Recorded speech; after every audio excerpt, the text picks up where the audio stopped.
जय माता दी। आप लोग कैसे हैं यह बताने के लिए कमेंट बॉक्स में जय माता दी अवश्य लिखें।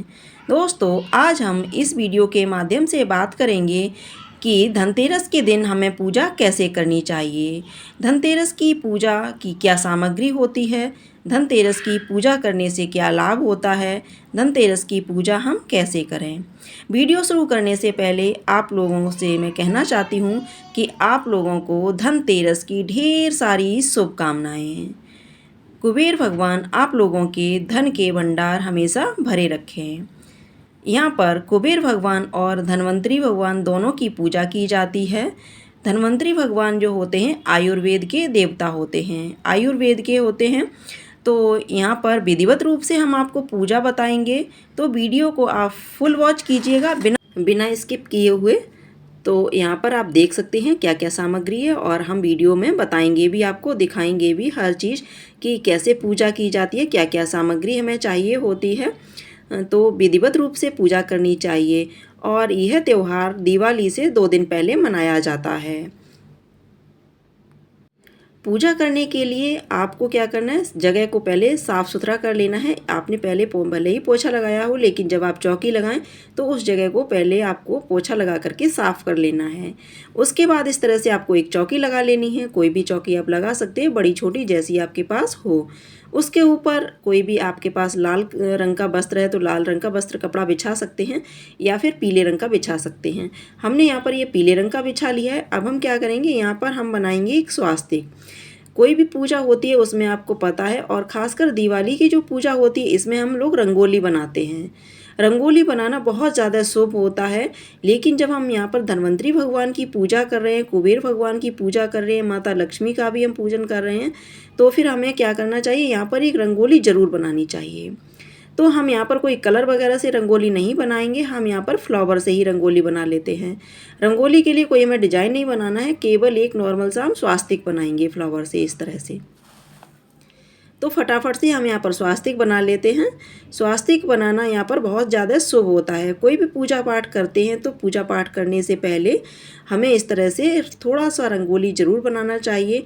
अगर आपको ज़्यादा फूल मिल जाते हैं तो बड़ा रंगोली भी बना सकते हैं, नहीं मिलते हैं तो आप इस तरह से छोटा सा एक स्वास्तिक बना लीजिएगा। बहुत ज़्यादा बड़ा बनाने की आपको ज़रूरत नहीं है, जितना पॉसिबल हो उतना आप कर लीजिएगा। तो आप देख सकते हैं यहाँ पर मैंने इस तरह से ये स्वास्तिक बना लिया है, और ये बिल्कुल ऑप्शनल है। अगर आपको फ्लावर नहीं मिलते हैं किसी रीज़न से, तो फिर आप क्या कर सकते हैं, यहाँ पर जो अक्षत होते हैं, अक्षत से भी आप इस तरह से स्वास्तिक बना सकते हैं। तो अब हमने यहाँ पर स्वास्तिक बना लिया है, और इस तरह से हम यहाँ पर ये फ्लावर रख देते हैं। ये स्वास्तिक बन करके हमारा कंप्लीट हो गया है। इस तरह से आप चावल से, या अक्षत जिसको बोलते हैं, अक्षत से भी इस तरह से स्वास्तिक बना सकते हैं। तो कोई भी पूजा पाठ करते हैं उसके पहले हम चौक बनाते हैं ना, तो उसकी जगह पर हमने यहाँ पर ये फ्लावर से स्वास्तिक बनाया है। ये बहुत ज़्यादा शुभ होता है। अब यहाँ पर मैंने यहाँ पर कुछ लिए हैं, इस तरह से फ्लावर लिए हैं, फूल लिए हैं, और उनका हमने आसन दे दिया है। और ये तस्वीर ली है, आप इसमें देख सकते हैं माता लक्ष्मी है, कुबेर भगवान है, धन्वंतरी भगवान है, इन सभी का हमें पूजन करना है। तो मैंने यहाँ पर ये तस्वीर ले ली है, तस्वीर रख दी है। अब इधर साइड में हम एक आसन देंगे। तो यहाँ पर भी हमें पूजा पाठ करने से पहले गणेश जी को विराजमान करना होता है, और कुबेर भगवान को विराजमान करना होता है। जो हम पूजा पाठ करते हैं, अगर आपने जो तस्वीर ली है उसमें गणेश जी साथ में दिए हुए हैं, फिर आपको कोई भी अलग से गणेश भगवान को स्थापित करने की ज़रूरत नहीं होती है। यहाँ पर मैंने छोटी सी ये चौकी ली हो, इसके ऊपर हमने ये गणेश जी को विराजमान कर दिया है। फूल का आसन लगा करके, चौकी लगा करके, और उसके ऊपर गणेश जी को विराजमान कर दिया है। ये है कुबेर भगवान। कुबेर भगवान को भी मैंने यहाँ पर फूल का आसन दे करके इधर साइड में विराजमान कर दिया है। तो इसी तरह से बड़ी श्रद्धा पूर्वक, भक्ति पूर्वक आपको ये पूजा करनी है। बिल्कुल शांत माहौल में पूजा कीजिएगा। बिल्कुल आपको जल्दबाजी नहीं होनी चाहिए पूजा के टाइम पर किसी भी चीज़ की। अब इस तरह से हमने विराजमान कर लिया है। अब यहाँ पर हमने लिया है शुद्ध जल, और शुद्ध जल लेकर के मैंने यहाँ पर एक फूल लिया है, और इस तरह से हम भगवान को शुद्धिकरण करेंगे, यानी स्नान कराएंगे। तो स्नान करा दिया। अब इसके बाद आपको कोई भी सॉफ्ट कपड़ा लेना है, रूमाल है, कुछ भी ले सकते हैं, और इससे अच्छे से साफ़ कर देना है, यानी कि पोंछ देना है धीरे से। बहुत आराम से, सावधानी पूर्वक करना है आपको। इस तरह से हमने स्नान करा दिया है सभी को। अब हम यहाँ पर इनका तिलक करेंगे और वस्त्र स्वरूप आप इन्हें कलावा समर्पित कर सकते हैं। अगर आपने कोई चुनरी वगैरह खरीद कर रखी है तो आप चुनरी उड़ा सकते हैं, नहीं है तो फिर आप वस्त्र स्वरूप जो है कलावा समर्पित कर सकते हैं।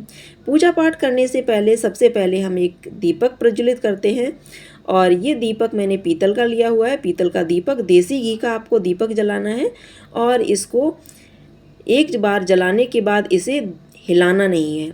ये दीपक स्थायी रखा जाता है, इसे बिल्कुल भी हिलाया नहीं जाता है। ये जब तक आप पूजा पाठ करें ये जलता रहना चाहिए, इसमें इतना आप घी डालिएगा। अब स्नान करा दिया था हमने, दीपक प्रज्वलित कर लिया है। अब यहाँ पर हम सभी का तिलक करेंगे। सर्वप्रथम गणेश जी का तिलक किया, माता लक्ष्मी का, कुबेर भगवान का और धन्वंतरी भगवान का, सभी का हमने तिलक कर दिया है। अब वस्त्र स्वरूप हम यहाँ पर सभी को कलावा समर्पित कर देते हैं। गणेश भगवान को भी कलावा समर्पित कर दिया है, कुबेर भगवान को भी इस तरह से वस्त्र स्वरूप हमने कलावा समर्पित किया है। अब यहाँ पर माता लक्ष्मी की तस्वीर दी हुई है, धन्वंतरी भगवान की तस्वीर में फ़ोटो है, तो यहाँ पर हम इस तरह से यहाँ पर भी वस्त्र स्वरूप कलावा समर्पित कर देंगे। कलावा हमने सभी को समर्पित कर दिया है, सभी का तिलक कर दिया है, पूजन कर दिया है। अब हमें क्या करना है, अब हम यहाँ पर आप एक पान का पत्ता अगर आपको मिल जाता है तो आप ले सकते हैं। अगर किसी रीज़न से आपको नहीं मिलता है तो फिर आप क्या कीजिएगा, इस तरह से थोड़ा सा पुष्प लीजिएगा यानी कि फूल लीजिएगा और फूल का यहाँ पर आसन लगा करके इस तरह से, और जो सुपारी होती है ना, सुपारी को हम इस तरह से यहाँ पर विराजमान कर लेंगे। ये धन्वंतरी भगवान का हम रूप मान करके विराजमान कर लेते हैं। अगर आपके पास मूर्ति नहीं है, ये मैं बिल्कुल ऑप्शनल में बता रही हूँ। कई लोगों के पास ऐसा होता है ना कि मूर्ति नहीं है, कि तस्वीर नहीं है, किसी चीज़ की कमी रह जाती है, तो थोड़ा सा मन क्या होता है, दुखी होता है। तो आपको परेशान नहीं होना है बिल्कुल भी। इस तरह से आप आसन दे करके सुपारी को धन्वंतरी भगवान का स्वरूप मान करके पूजन कर सकते हैं। और धनतेरस की पूजा में धनिये का विशेष महत्व होता है। धनतेरस की पूजा में धनिये का भोग जरूर से लगाएं। इस तरह से हमने यहाँ पर धनिया समर्पित कर दिया है और यहाँ पर मैंने लिया है सप्त अनाज। सप्त अनाज भी बहुत ज़्यादा ज़रूरी होता है और इसका भी बहुत ज़्यादा महत्व होता है धनतेरस की पूजा में। तो सप्त अनाज लिए हुए हैं, सप्त अनाज हमने यहाँ पर इस तरह से समर्पित कर दिए हैं। कुबेर भगवान का आपको कोई मंत्र आता है तो मंत्र आप मन ही मन बोलते जाइए और पूजा करते जाइए। अगर नहीं आता है तो ओम कुबेराय नमः इस तरह का आप बोल करके भी पूजा कर सकते हैं। तो यहाँ पर हमने इस तरह से ये समर्पित कर दिए हैं। अब हमने लिया है जनेऊ, तो गणेश भगवान को हम यहाँ पर जनेऊ समर्पित कर देते हैं। मेरे पास अभी फ़िलहाल में एक ही जनेऊ था। अगर आपके पास 2 जनेऊ हैं तो आप कुबेर भगवान को भी जनेऊ समर्पित कीजिएगा। अब यहाँ पर मैंने लिया हुआ है ड्राई फ्रूट्स, इनका भी हम भोग लगाएंगे, यानी कि सूखे मेवे मैंने लिए हुए हैं, तो मेवे का हम भोग लगा देंगे। भोग आप अपनी श्रद्धा के अनुसार लगा सकते हैं, जो भी आपसे बन पड़े, जो आपने बनाया हो, आपके घर में हो, उसी से आप भोग लगा दीजिएगा। और ये त्यौहार दिवाली से पहले आता है ना, तो यहाँ पर हमें खील और बतासा का भोग ज़रूर लगाना चाहिए। तो हमने खील, यहाँ पर खील का भोग लगा दिया है और यहाँ पर ये बतासे का भी भोग लगा दिया है। और हम बोलते जाएंगे मन ही मन, हे कुबेर भगवान, हे माता लक्ष्मी, मैं आपका भोग लगाती हूँ, मेरी पूजा स्वीकार करना, भोग में या पूजा में कोई कमी रही हो उसे माफ़ करना। इस तरह से भी हम प्रार्थना करेंगे। अब हम यहाँ पर सभी को पुष्प समर्पित करेंगे। आपके पास जो पुष्प हो आप समर्पित कीजिएगा। कोशिश कीजिएगा माता लक्ष्मी को लाल रंग का ही पुष्प समर्पित करें। अगर नहीं मिल पाता है किसी कारण से तो फिर आपके पास जो भी पुष्प है, जो भी फूल है, आप समर्पित कर सकते हैं। मेरे पास यहाँ पर ये गुलाब का फूल है तो हम गुलाब का ही फूल यहाँ पर समर्पित कर देते हैं। अगर कमल का फूल मिल जाता है ना तो अति उत्तम रहता है, क्योंकि माता लक्ष्मी को कमल अति प्रिय है। अगर नहीं मिल पाता है तो फिर हम लोगों को जो फ्लावर मिल जाते हैं, जो फूल मिल जाते हैं, वही हम माता रानी को समर्पित कर देते हैं, क्योंकि माता रानी सब कुछ जानने वाली होती हैं। अब यहाँ पर हम थोड़ा सा इस तरह से पुष्प का आसन लगा करके, और यहाँ पर हमें क्या करना है, ये हमने धूप जलाई है और धूप की से इस तरह से हम कुबेर भगवान सभी को, गणेश भगवान को इस तरह से दिखा करके यहाँ पर धूप लगा देंगे। तो जब तक हम पूजा करेंगे धूप जलती रहेगी। और यहाँ पर ये गणेश भगवान को हमने दूर्वा समर्पित की है। आपको पता ही है कि गणेश भगवान को दूर्वा बहुत प्रिय है, दूर्वा जरूर समर्पित करनी चाहिए गणेश जी को। अब यहाँ पर कुछ हमने औषधियाँ ली हुई हैं, क्योंकि धन्वंतरी भगवान जो होते हैं इन्हें औषधियों का यानी कि वैद्य कहा जाता है। तो यहाँ पर कुछ हमने औषधियाँ ली हैं, जैसे कि तेज पत्ता है, दालचीनी है, काली मिर्च है, हल्दी है और एक बेलपत्र लिया हुआ है। और ये मैंने मिठाई बनाई थी, तो मिठाई का यहाँ पर हम भोग लगाएंगे इस तरह से। तो मिठाई का हमने ये भोग लगा दिया। आपने जो भी लड्डू, पेड़ा, बर्फ़ी जो भी मिठाई बनाई हो या आपने मार्केट से मंगाई हो उसका आप भोग लगा दीजिएगा इस तरह से। धनतेरस के दिन कोई भी आपने बर्तन खरीदा हो, कोई गहना खरीदा हो, उसकी भी विधिवत पूजा की जाती है। तो इस तरह से कटोरी में हमने ये रिंग रखी है और इसका हमें पूजन करना है। जो भी चीज़ आप धनतेरस वाले दिन खरीद कर लाते हैं उसका विधिवत पूजन किया जाता है। तो इस तरह से चाहे आप बर्तन खरीद करके लाएं या फिर कोई भी वस्तु खरीद करके लाते हैं, कोई गहना खरीद करके लाते हैं, उसका विधिवत पूजन किया जाता है। तिलक करेंगे और पुष्प समर्पित करेंगे। इस तरह से हमने पुष्प समर्पित कर दिए हैं, तिलक कर दिया है।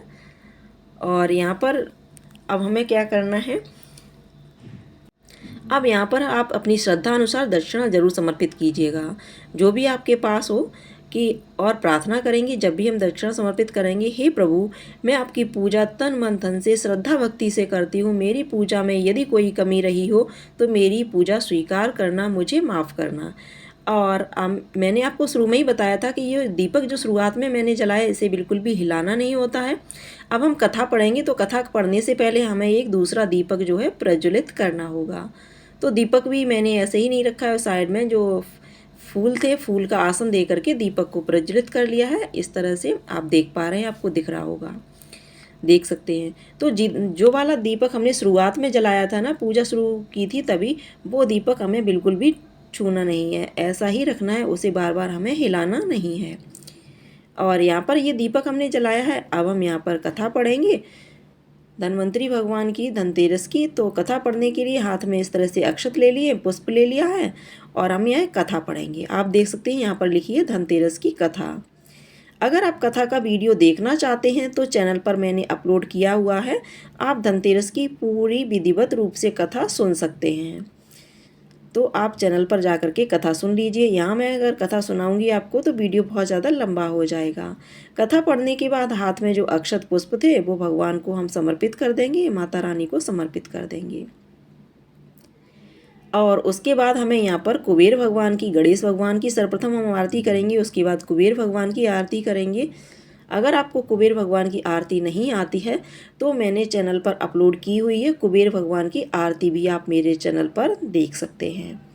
तो इस तरह से हमें सर्वप्रथम गणेश जी की आरती करनी है, उसके बाद कुबेर भगवान की आरती करनी है। विधिवत रूप से हमें कथा पढ़ने के बाद आरती करनी है, आप देख सकते हैं। तो ऐसे ही हम आरती कर लेंगे।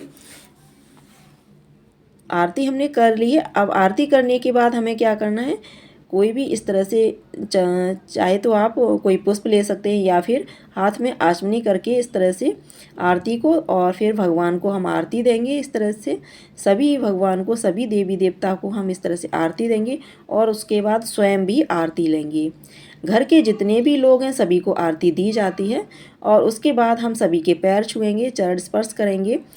हे प्रभु मैंने आपकी पूजा पूर्ण की, अपनी समझ से मैंने अच्छा किया, सब मेरी पूजा स्वीकार करना। अगर मेरी पूजा में कोई भूल चूक रही हो तो उसे माफ़ ज़रूर करना। इस तरह से हाथ जोड़ करके हमें भगवान से प्रार्थना ज़रूर करनी चाहिए। अब धनतेरस वाले दिन 13 दीपक ये जलाए जाते हैं, आप देख सकते हैं। शाम के समय ये दीपक जलाए जाते हैं और जो पूजा होती है धनतेरस की, ये पूजा प्रदोष काल में ही की जाती है।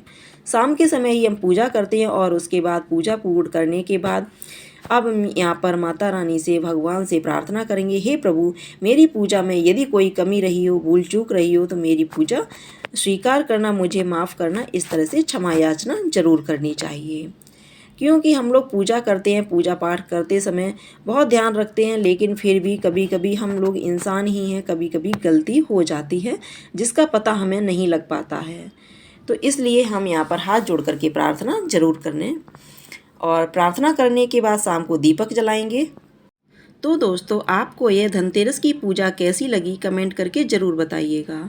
अगर आपको ये धनतेरस की पूजा पसंद आई हो, बताने का तरीका अच्छा लगा हो, समझ में आया हो, तो वीडियो को लाइक करें, शेयर करें और साथ ही साथ हमारे चैनल को सब्सक्राइब करें। आप लोगों का बहुत बहुत धन्यवाद।